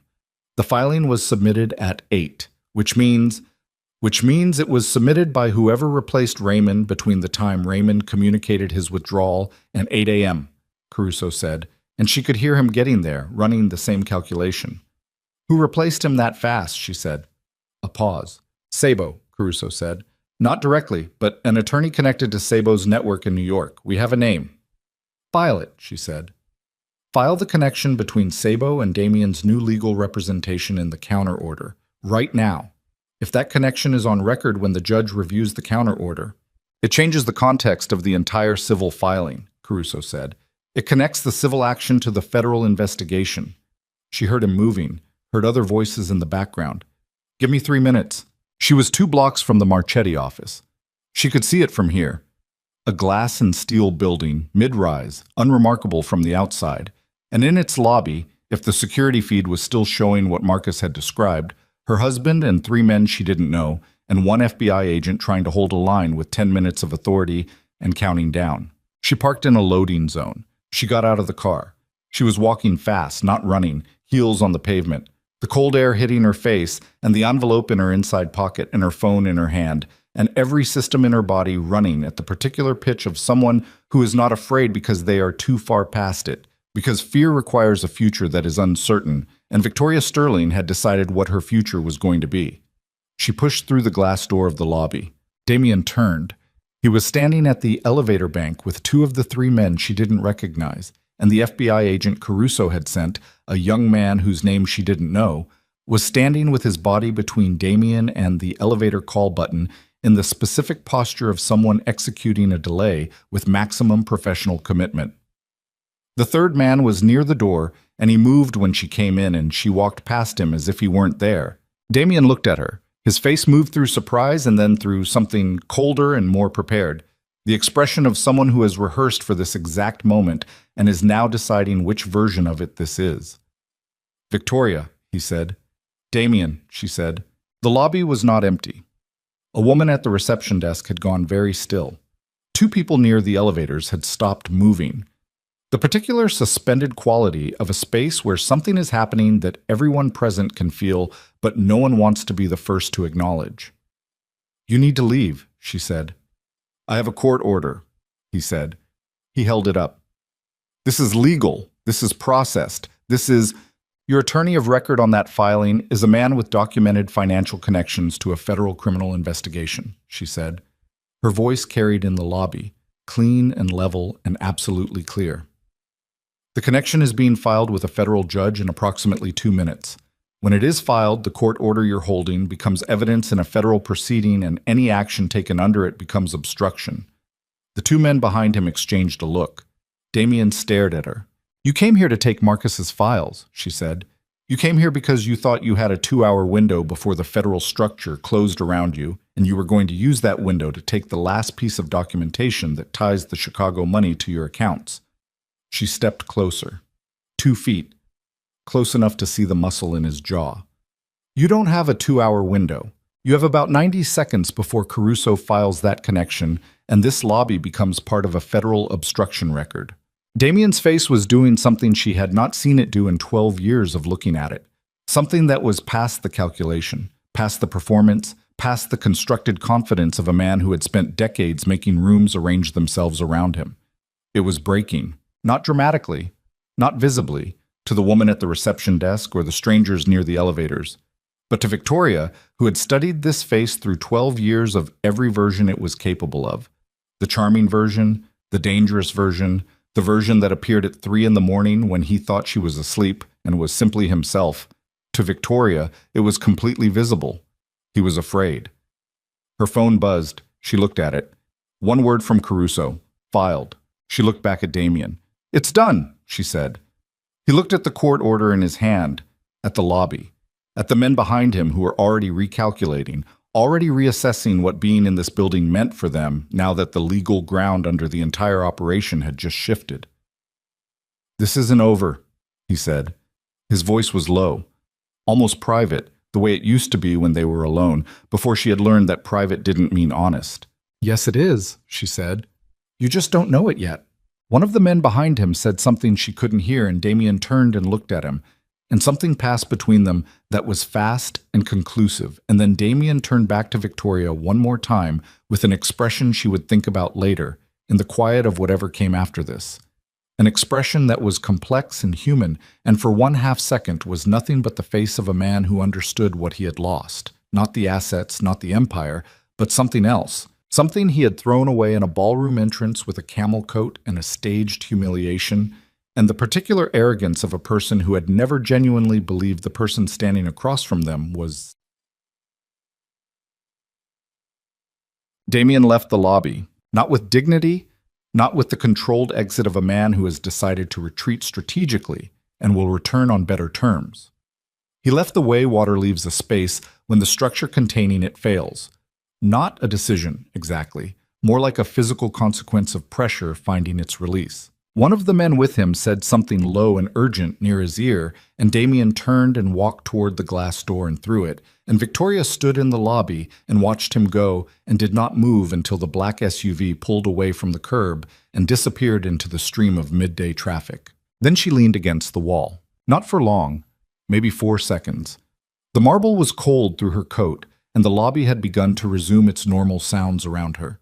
The woman at the reception desk clearing her throat, someone's phone ringing, the elevator arriving with a soft bell, and Victoria pressed her shoulders against the wall and breathed and let those 4 seconds be what they were, which was the first 4 seconds in approximately 31 hours that she was not actively managing something. Then she stood straight. She went upstairs. Well, Elena Marchetti had aged approximately 3 years since Victoria had last seen her 2 days ago. She was standing at the window of her office when Victoria came in, her jacket off, her arms crossed, and she turned with the expression of someone who had just watched a very dangerous thing happen from a very close distance and was still integrating it. Your counter order is on record, she said. The connection to Sabo's network is filed. Damien's civil action is effectively frozen pending the federal court's review of the overlap. Victoria sat down. Her body made the decision, and she let it. The recording, she said. We have the recording, Elena said. Caruso sent it through 40 minutes ago. I've reviewed the relevant section. She came away from the window and sat across from Victoria. It's what we thought. Without the communication archive, it reads as conspiratorial in isolation. With the full context of the asset transfers, the documentation we have in the trust records, the chain of title, The loss in testimony, the Cho withdrawal, it becomes something else entirely. Defensive restructuring, Victoria said. Documented response to documented misconduct, Elena said, which is what it was. We can make that case. It will not be fast and it will not be simple, and there will be months where it is very uncomfortable, but we can make it. Victoria looked at the window, at the gray February sky above the Manhattan roofline, at the city that had absorbed her arrival 20 years ago and had never once asked her what it had cost. The archive, she said, what they took. Elena was quiet for a moment. We may not need it, she said carefully. With the federal investigation moving openly now, the communications Caruso's team has gathered independently over 26 months may effectively replace what was in those boxes. The federal record is actually more legally clean than your private collection would have been. I know that, Victoria said. I know it intellectually. She paused. It was my mother's storage unit. Eleanor kept her husband's engineering drawings in there, her grandmother's furniture. Elena said nothing. She waited the way a good attorney waits, with complete stillness and zero pressure. Someone went into my mother's storage unit, Victoria said, and took 3 years of my work. And I want you to know that I understand it is replaceable, that the case proceeds, that the loss is manageable. And I also want you to know that it is the thing from this entire week that I am going to be angry about for a very long time. That's appropriate, Elena said quietly. Yes, Victoria said. It is. She stood. She thought for a moment.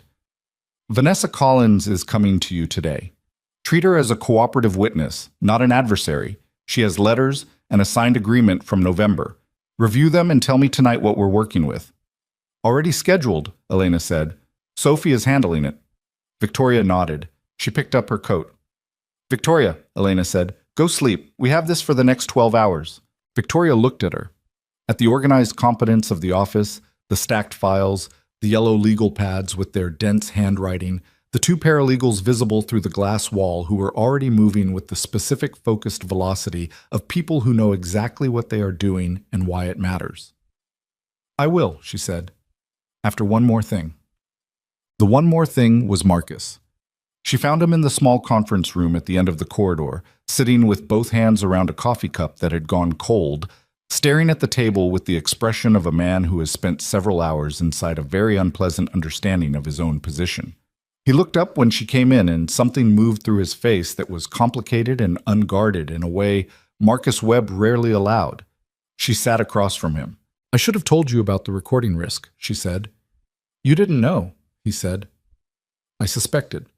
The call in March, I knew it was an unusual level of detail for a phone conversation. I knew he monitored the house lines. She looked at him. I told myself it wasn't enough to worry you about. Marcus looked at his hands. I told Elena everything this morning. Every call, every meeting, every decision I was part of. The full record. He looked up. I've been doing this for 9 years. Everything I did was documented and legal and in service of protecting your position. I know that. But if a prosecutor, there will be no prosecution of you, Victoria said. The federal investigation's target is Damien and Rael and the Sabo organization. Caruso confirmed this morning that you are classified as a cooperating witness, not a subject. He could have told me that 2 hours ago, Marcus said, and there was something briefly wry in his voice, the first thread of his ordinary manner surfacing through the exhaustion. He should have, Victoria said. I'll tell him you said so. Marcus almost smiled. Then it faded, and he looked at his cold coffee, and he was quiet for a moment in the way of someone choosing whether to say the thing they are thinking or absorb it privately. I am sorry, he said, that it went this far.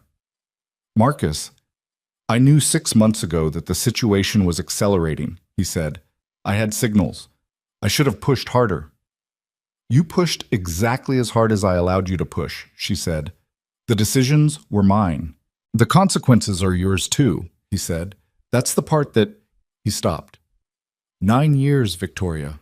I have been in this with you for 9 years, and I watched you hold this together, and I watched you manage what he was, and I watched you build the exit while living inside the situation, and I... His voice did something briefly that he controlled immediately. I wanted it to cost him more than it's going to cost him. She looked at him for a long moment. It's going to cost him everything, she said. It's just going to take longer than today. "I know," he said. "I know it in my head." He tapped his chest once, briefly. "Less so here." "I know," she said. She put her hand over his for 3 seconds, and then she stood up, and he stood up. And they looked at each other across the conference table with the particular understanding of two people who have been through something that will never fully fit inside ordinary language. And then Marcus said, "Go sleep." And Victoria said, "That's what Elena said." And Marcus said, "Elena is right." And Victoria left. She did not go home. The house on West 74th Street, her house, the house in the trust, the house where all of this had begun 48 hours ago with a ring placed on a marble table, was still technically occupied by Rael's team, and while Caruso's people were now present on the premises in sufficient force to manage the situation, Victoria was not ready to walk back through that door tonight. She was not ready for the East Wing lights, the entry table, the marble and gold and crown molding of a life she had been living inside for 12 years. She went to a hotel, a quiet one, not far, nothing dramatic. A room on the 14th floor with a window facing north and clean sheets, and the specific silence of a space that belongs to no one in particular. She sat on the edge of the bed, and she did the thing she had been refusing to do for 31 hours, and she let herself feel the full weight of what the week had been. It was not what she expected. She had been braced for grief, for the particular devastation of a long ending, for the accumulated cost of 12 years arriving all at once. What came instead was something quieter and more ambiguous. Not relief, quite.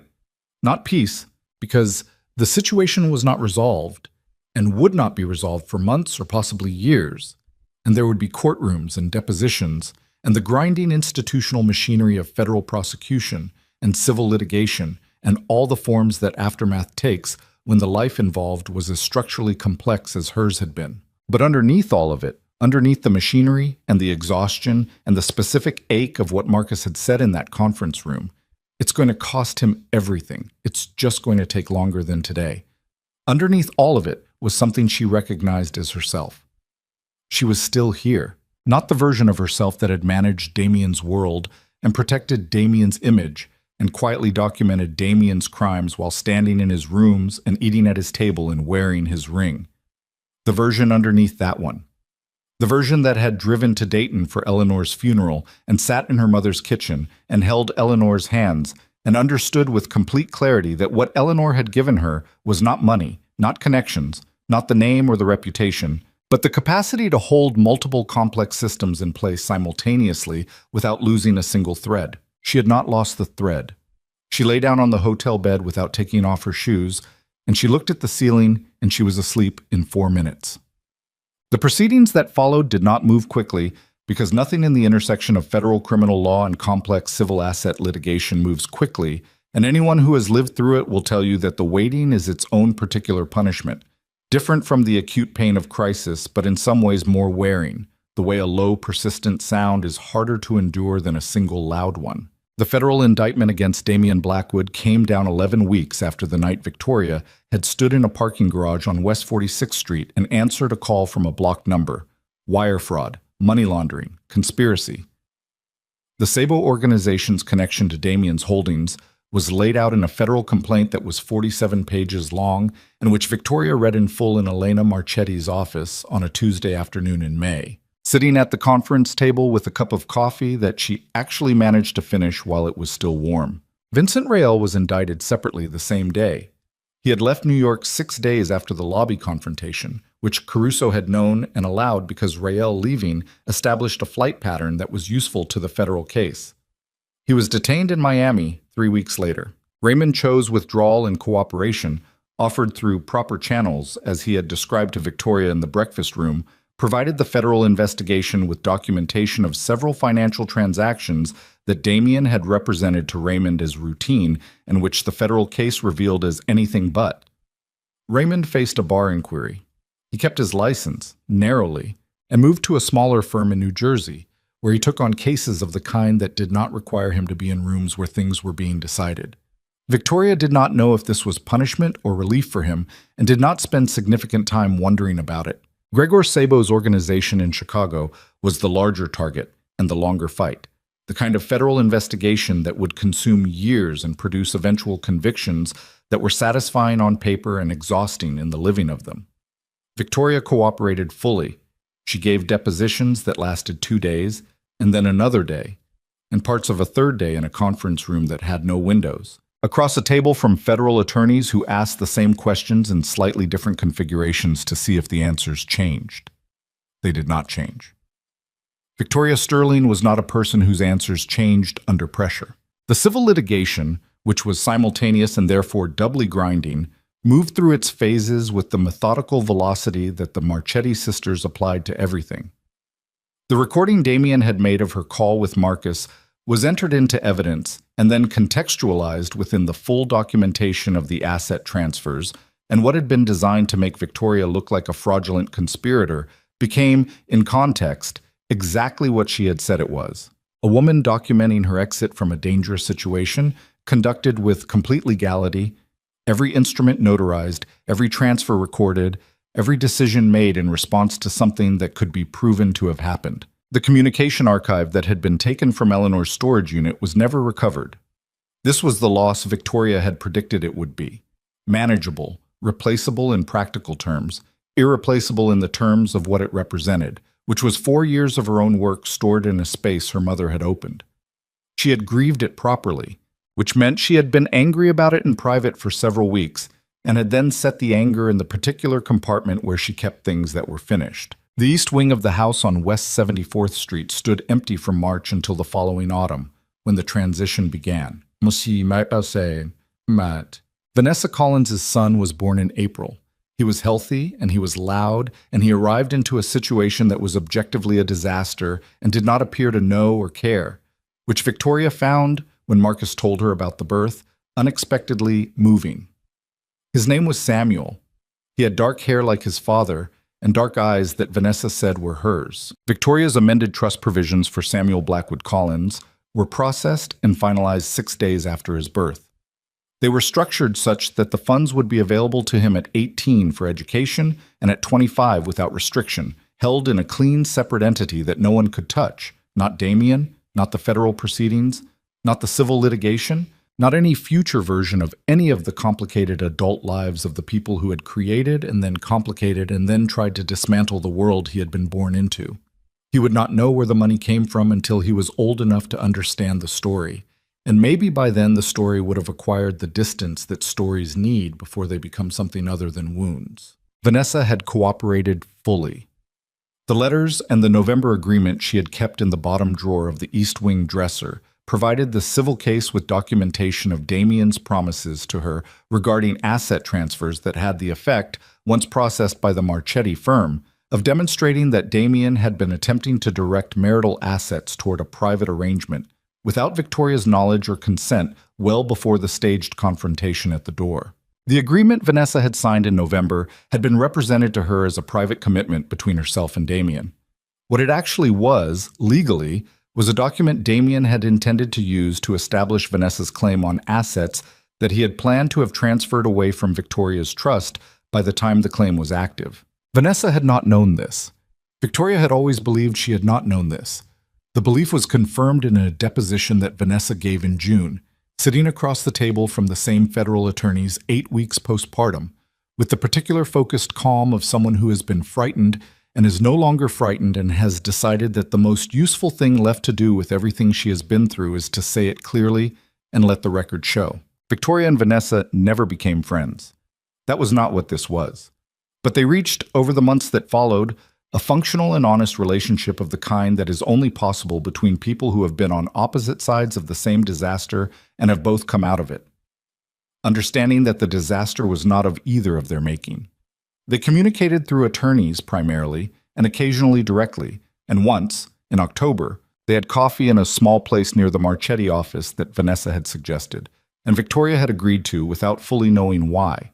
They talked for 2 hours. Not about Damien, mostly. About Vanessa's new position at a different firm, the one she had found entirely on her own merits, and which paid less than the orchestrated trajectory Damien had constructed for her, but which felt, she said, like hers. About Samuel and the particular exhausted clarity that Victoria had heard from other new mothers, the sense of a world reorganized around something undeniable and immediate, about what it meant to look back at a period of your life and understand that you had been someone's instrument without knowing it, and the specific work of separating the things you actually wanted from the things that had been curated to make you feel like wanting them. "Do you hate him?" Vanessa asked. It was the kind of question you can only ask someone who has earned the right to be asked it. Victoria thought about it with the seriousness it deserved. "No," she said. "I did for a while, somewhere around week 4. And then it ran out." She looked at her coffee. "Hate requires a certain amount of continued investment. You have to keep giving the person your attention. I got tired of giving him my attention." Vanessa looked at the window for a moment. "I think I'm still in week 4, she said. "That's appropriate," Victoria said. "Samuel is 6 months old." Vanessa almost laughed. The almost was enough. The house transformation was Marcus's project, practically speaking, though it had been Victoria's decision, and the Marchetti firm had handled the legal restructuring of the property from private residence to operational foundation headquarters. The Sterling Leadership Foundation had been registered and funded before the end of the summer. Its purpose was specific: young women from working-class families, first-generation professionals, careers in law and finance and business, the ladder that Victoria had climbed in part on the strength of a scholarship and a mother with a particular kind of mind and the capacity to hold multiple systems in place simultaneously without losing a single thread. The East Wing became residential housing for 8 scholarship recipients per year. The rooms Damien had ordered prepared for his mistress were repainted a deep warm cream and fitted with proper bookshelves and desks built for actual use rather than appearance. And in September, the first 8 residents moved in with their laptops and their box sets and their particular combination of ambition and wariness that Victoria recognized from a version of herself she had not thought about in a long time. She walked through the East Wing on the first day the residents arrived, and she did not perform anything about it. No speech, no narrative, no framing of the space as the site of something overcome. She introduced herself to each of them by her first name and asked what they were studying and remembered the answers. That was all. The building would mean what it meant over time: accumulation of use and work, and small daily acts of people becoming who they were going to be. And that meaning did not require her to provide it in advance. Marcus ran the foundation operations with the same thoroughness he had brought to the estate for 9 years, which was to say with a precision that looked effortless from the outside and was the product of sustained and invisible labor. He had declined 3 offers to move to other organizations during the months of the litigation, which Victoria had not expected him to decline, and which he had declined when she asked him about it, with the brevity of the man who had decided something and did not require it to be discussed. "I started this with you," he said. "I'll finish this with you." "It's not finished," she said. "The bad part is finished," he said. "I meant the rest of it, Pads." The sentencing phase of the federal case came in the following February, exactly 1 year after the night Damien Blackwood had walked through the front door of the house on West 74th Street with Vanessa Collins on his arm and the absolute certainty that the woman who lived there would break. Victoria did not attend the sentencing. She had been present for what she needed to be present for: the depositions, the civil proceedings, the hours in rooms with no windows answering questions that circled the same territory from different angles. She had done her part, and she did not need to watch the formal conclusion of it to know what the conclusion meant. She was in the East Wing study when Caruso called, the study she had taken over from the Foundation's administrative offices, a room with good light and a view of the garden, which she had replanted in the autumn with the assistance of one of the residents who turned out to have a background in horticulture, and who had very strong opinions about what should replace the ornamental beds, and which Victoria had deferred to entirely. 7 years, Caruso said, federal, plus the civil judgments. She looked at the garden through the window. The beds were bare in February again, the same bare black soil as the year before, but different, planted with intention now, waiting for spring in the purposeful way of something that will return. "Thank you," she said. "You did most of it," he said. "We did it," she said. "Your leak problem cost us 3 weeks and the communication archive and a significant amount of my composure." A pause, and then Caruso did something she had not expected from him. He laughed, briefly and genuinely, the laugh of a man who has been in a long and grinding thing and has come out the other end still standing. "The leak resigned," he said, quietly. "It was handled." "Good," she said. She hung up. She set the phone on the desk. She looked at the garden. 1 year. In 1 year, the room had gone from a space where Vincent Rael had spent 15 hours building a strategy on a false foundation to a room where she sat and worked in the mornings before the foundation offices opened and the building came alive with the particular energy of 8 young women becoming who they were going to become. The morning light came through the window the same way it always had. The view of the garden was the same view. The room was the same room. Everything else was different. She heard the building coming alive around her. Footsteps on the stairs, a door, voices in the corridor. The small daily sounds of people beginning their day with somewhere to go and something to do. One of the residents, a 23-year-old from Akron named Deja, who was in her second year of law school and had the kind of relentless analytical precision that Victoria found quietly exhilarating, knocked on the study door and came in with 2 cups of coffee and a question about the Foundation's mentorship network that turned into a 40-minute conversation about how systems actually work in practice versus how they are described in the textbooks that teach you they exist. Victoria answered all of it.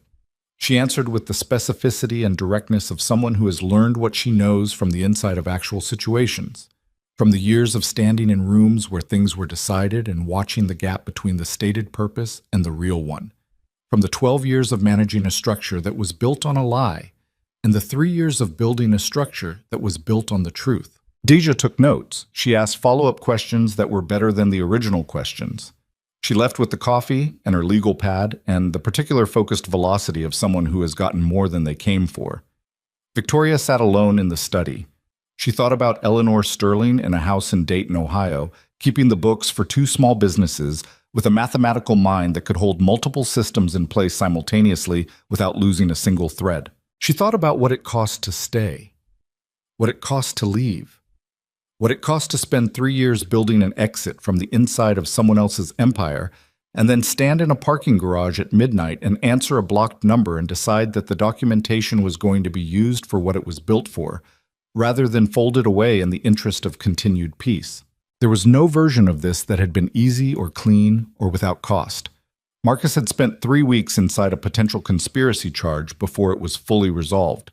Dr. Lawson had been relocated temporarily and had subsequently taken a position at a different hospital and had written Victoria a letter in July that was 2 paragraphs long and that Victoria had read several times and kept. Vanessa Collins was raising a son alone in a city that was indifferent to the particular kind of exhausted competence required to do that with grace. These were the costs. They were real, and they were not balanced out by the clean logic of outcome, by the fact that the sentencing had happened and the civil judgments were recorded, and the foundation was operating, and the East Wing was full of people building futures that had nothing to do with Damian Blackwood. Nothing was balanced. That was the truth of it. The world did not settle accounts with the precision of a ledger, and the justice that had come was real and was also partial, and was also going to continue requiring maintenance and effort, and the specific form of vigilance that comes from knowing, now with complete certainty, what certain people are capable of. But she was here. She was in a room that was hers, in a house that had been remade into something that was not hers alone, doing work that was harder and slower and more real than anything she had done in the 12 years of managing someone else's image. She was 42 years old, and she looked it, and she was finished pretending that looking it was a thing to be managed. She opened her laptop. She had 3 meetings this afternoon and a call with a foundation board member who wanted to expand the mentorship network to include Chicago, which was a thing Victoria found, given everything, almost funny. She had a draft proposal from Deja that needed review and a letter from a prospective donor that needed a response, and the particular accumulation of small consequential tasks that constitute a life that is not performed for anyone's benefit except its own. She began to work, outside the window, in the garden that had been planted with intention, in the February soil that was waiting for what came next. Nothing moved. The city went on. The building breathed around her. And somewhere in New York, in the particular isolated silence of a situation from which all the borrowed power had finally been withdrawn, a man who had once walked through a door with absolute certainty was beginning the long work of understanding what it meant to have mistaken someone's patience for weakness. He would likely never fully understand it. That was the thing about certain people. The understanding was the one thing that stayed outside their reach, not because it was hidden, but because it required a form of honesty about themselves that they had never developed the capacity for. He would construct other narratives. He would find other explanations. He would eventually manage to believe a version of events that centered his own suffering and left him blameless, because that was what he had always done, and a federal conviction did not, by itself, change the architecture of a person's relationship to truth. Victoria had spent a year being angry about that. She was done being angry about that. She was 42 years old, and she had work to do, and the morning light was coming through the window, and somewhere upstairs a door opened, and she heard Deja's voice talking to someone, animated and fast and full of the particular energy of a person who is becoming who they are going to be. Victoria Sterling looked at the screen. She began to type.